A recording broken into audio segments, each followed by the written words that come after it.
Weather Rate certified 10 years in a row.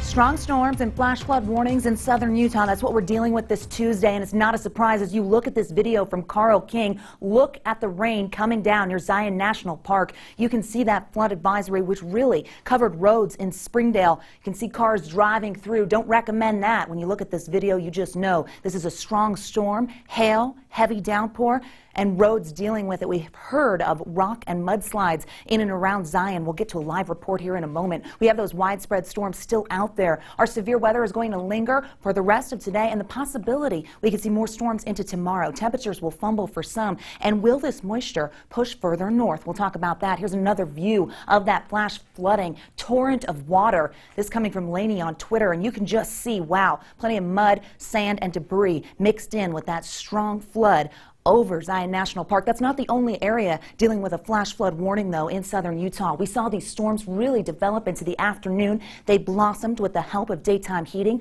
We're pulling that moisture in from New Mexico. It's arrived in southern Utah, and that really allows for the strength of these storms. Right now, over I-70, we've got a decent cell in between Richfield and Green River. We jump down to the warnings in effect. This does include Washington and Kane County, where we have that flood advisory, that flood warning until 5:15 tonight. So as we get through this hour, you can see it does not have to be raining in order to be dealing with a flash flood. We also see in and around Kanab lots of storm activity near Lake Powell. Not a safe time to be on the water. Also, flash flood warning up there near Grand Staircase. This is by Boulder Mountain, in effect until 5:15. So we have Panguitch getting hit hard. If we look towards Cedar City over I-15, getting hit hard. We have to monitor those burn scars because we know with this type of rainfall we could easily see a debris flow. Heading into tomorrow, we still have the general threat of thunderstorms, and that really takes over the entire state. Well, what does that mean? Well, we could see that moisture pushing further north and bringing isolated storms to the northern portion of the state. Under a general risk, we typically don't see severe storms, but we have seen that today with a marginal risk in the southwest desert. Rain will persist as we head into Wednesday, with these storms on point. 91 in Salt Lake, where it's a totally different story. It's a mix of sun and clouds out there.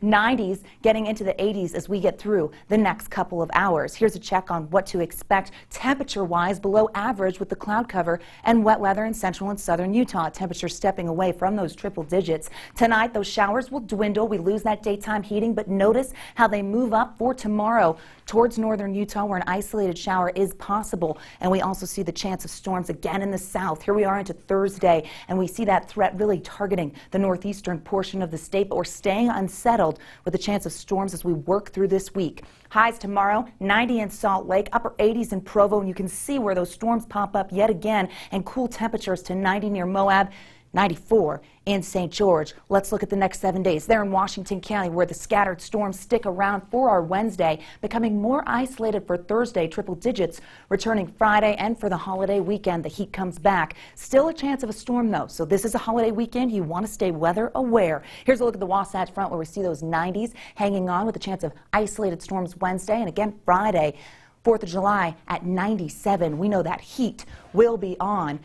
Those 90s want to stick around. The average this time of year is 90 degrees in Salt Lake. Now, storms will eventually try to push to the north, but we know that activity is down south. We did get word in the last hour of a rock or mudslide near the south entrance of Zion National Park. That's where our very own Jordan Verdadero is live. Jordan, I know you've seen strong storms out there. What's the scene in Springdale right now? Mellow right now, but earlier on my way here it was very windy. You saw lightning striking on the ground, and Washington County Search and Rescue told me they originally came out here because they got reports of flash flooding in the Virgin River where a few tubers were, and right now they believe all those tubers are accounted for, but they are out there and searching to see if there is anyone out on the water. They've been closing State Route 9. Traffic was backed up for a while, and there is still plenty of people here in Zion National Park, but everybody's trying to turn around. People are drenched, soaking wet. I actually spoke to a couple of women who work at the town hall here in Springdale, and they told me they watch their cars float away. Imagine that. Scary. But right now it's simmered down, but we'll keep you posted with the latest information. And I'm going to be talking to Washington County Search and Rescue as well as Springdale Police. And I will update you as I gather more information. Reporting live in Springdale, Jordan Verdadero, ABC 4 News.